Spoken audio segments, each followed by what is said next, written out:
सफर का गम ही नहीं है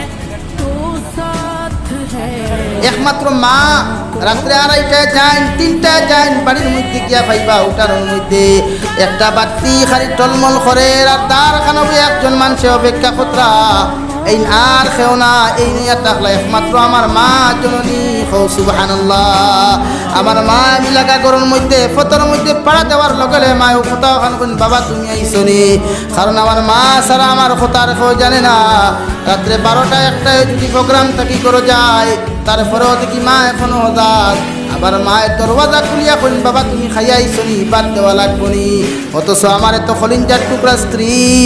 যার লাগি বাবা হারাইলাম মা হারাইলাম সেই স্ত্রী যদি রাত্রে 12টা হয়ে যায় সঙ্গে সঙ্গে কইব তুমি আইলে আও দরওয়াজার শিকারি সোজা করি রাখা আছে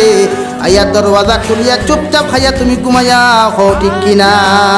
একমাত্র মা সন্ধ্যা 2:30টায় যাও মাঘ মাইয়া শীতের মধ্যে গিয়া যদি মারে ডাক দেও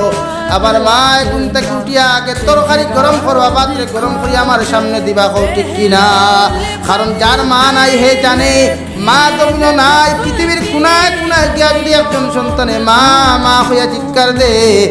পৃথিবীর কোনার তাকিয়া কোনো সময় সেই সন্তানের মায়ার জবাব দিতে নাই।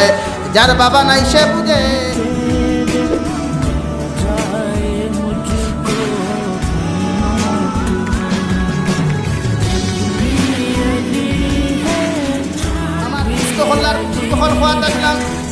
নারী জাতিকে তো দুর্বল আল্লাহ তাআলা সৃষ্টি করছেন তাই প্রত্যেক পুরুষের কর্তব্য থাকলে একজন নারীর লাগি ভালো ব্যবহার করা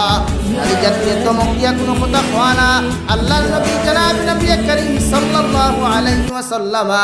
হযরতে আবু সাঈদ খুদরি রাদিয়াল্লাহু তাআলা আনহু বলেন আবু সাঈদ খুদরি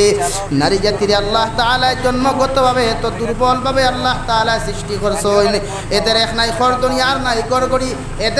এদের ডান হাতের মধ্যে কোনো শক্তি নাই বাম হাতের মধ্যেও কোনো শক্তি নাই। এই নারী জাতির সামনে যাও মাথা নত করিয়া অর্থাৎ মায়ের জাতি নারী জাতি জন্মগতভাবে আপনার আমার মা আপনার আমার দাদি